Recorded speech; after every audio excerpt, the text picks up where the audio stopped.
Hello everyone, I'm bringing you a video today looking at this. Now this is an example of British body armour, Fragmentation Protective, and this particular design of cover particularly, first appears in use in Northern Ireland around 1975, and then it's very common by 1976 to see this pattern in use, and it basically takes over from a myriad of different designs which have been used up to that point.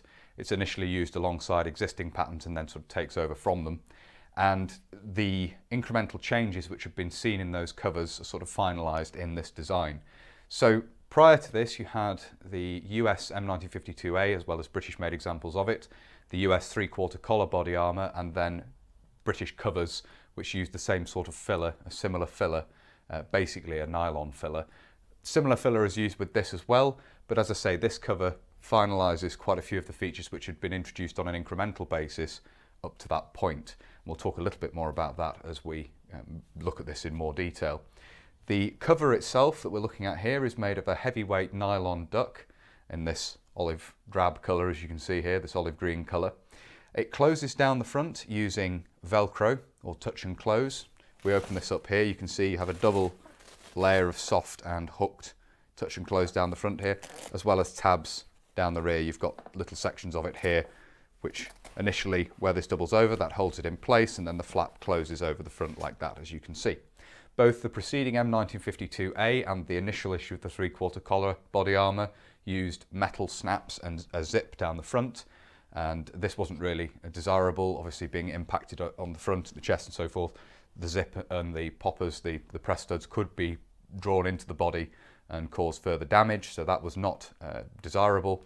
And this draws on the later US M69 body armour, the cover at least for that body armour. Still had the 3/4 collar as we see here, but the new cover the US introduced used touch and close, and that's basically been brought across to this design. You have a very similar closure down the front there. The same is true of the pockets on the earlier M1952A, both British and American made versions of it, and the initial issues of 3/4 collar body armour. Small snaps or press studs were used on the pocket flaps as well. In this instance we again have touch and close. The pockets are also somewhat more voluminous. They're bellows pockets, as you can see there, and they're simple oblong pockets with a pointed pocket flap there and quite a good capacity on each side there. So you could easily carry a radio in one of these, for example, and you have those two pockets. Set down below another interesting feature of this design, which is the rubber stops on the shoulders here. Now, preceding designs of body armour cover had been modified in the early 1970s to try and alleviate the problem of basically the fact that nylon is slippery. So if you bring a rifle up to the shoulder and put the butt into the shoulder, there's a propensity for it to slide off the shoulder, particularly as it's not bearing directly on your shoulder. Obviously there's a thick layer of nylon underneath this outer cover. So having a piece of rubber initially was a good idea, and you often see them just on the right hand shoulder of the body armour in these modified earlier designs, where they simply put a piece of black rubber on the shoulder there, which obviously gives a much better grip, a grippy surface for the butt to rest against. This takes that sort of improvised solution to the problem a bit further, in that you have a rubber stop, and obviously you have these on both shoulders in this instance. You have both a flat rubber pad and then a block here which the rifle butt can butt up against, and it stops it sliding off the shoulder. So that was a great improvement in terms of the use of these. It alleviated a problem which had been experienced previously. You do have the 3/4 collar here, as you can see. In terms of the fillers used in these, US filler or a British made filler could be used, and the filler is of course made of nylon. I won't be able to show you that, and the reason for that will become clear a little bit later on in the video. So we are looking basically at the externals here. We'll have a look at the label as well. I'll turn this inside out so we can have a look at the label. But as I say, an interesting sort of development of the design, finalising several sort of experimental and improvised features which had been seen on the preceding designs used in the earlier 1970s. So that's a look at the front of this. We'll start moving this around now and have a look at some of the other details. We'll have a look at the right hand side here. We won't look at the left hand side. They're basically a mirror image.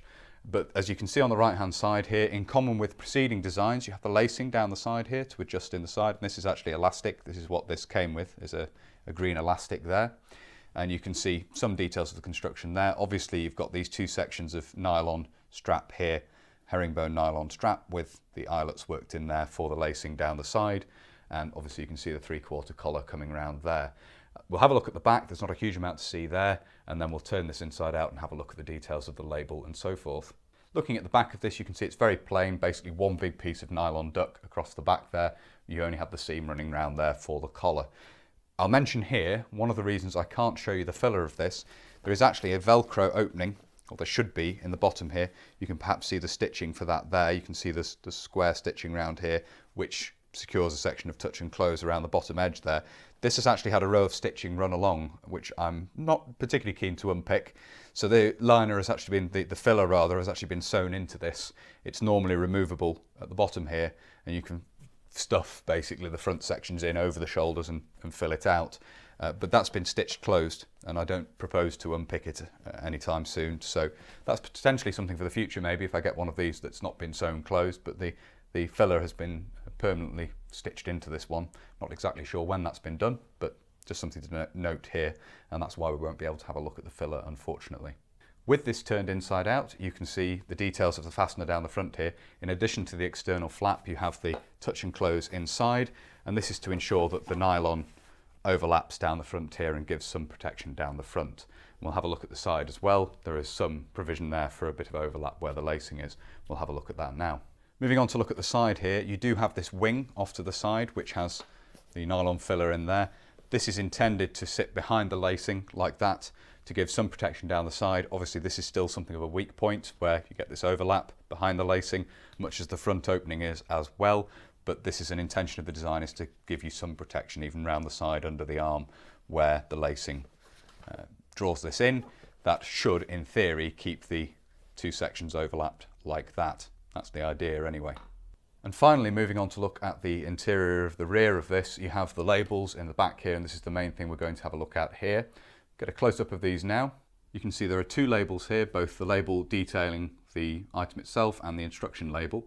And the label giving us the details of what this is shows cover replaceable for use with Armour body fragmentation protective, and then the NATO stock number there. Then it gives size medium to fit vest, and you have 3 NATO stock numbers there, 2 American with 00 in the centre as the national code, and then 1 with 99, which is British. So this will fit both US and British fillers, nylon fillers.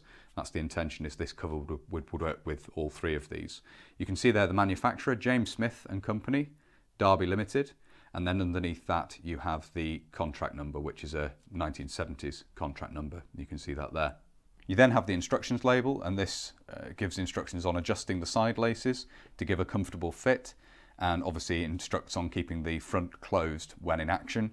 There's a very clear instruction not to expose the garment to excessive heat, obviously being nylon, that would cause degradation and potentially melting of the cloth, and then launder the outer cover only after removing the ballistic filling. And then you also have the washing instructions down below there, as you can see. So I do hope you found it interesting looking at this, as I always say.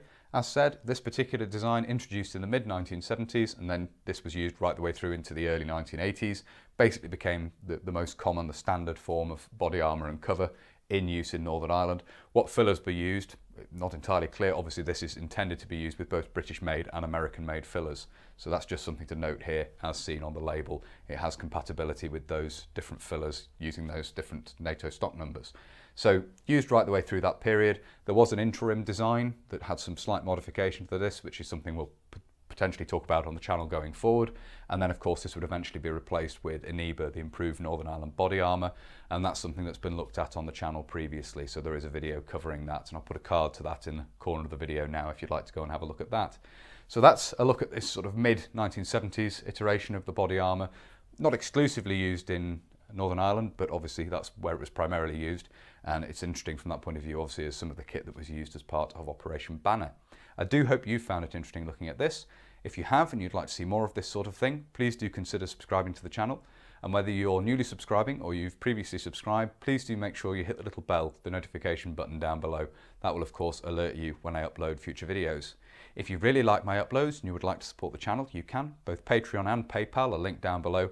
And as ever, a huge thank you to everybody who supports the channel using those 2 methods. It really is greatly appreciated. Thank you all very much indeed. If you'd like to follow the channel on social media, you can. Facebook, Instagram and Twitter are all linked down below. And if you'd like to get in touch but you don't really use social media, there is of course an email address down in the description as well. That's everything for this video. So until next time, bye for now.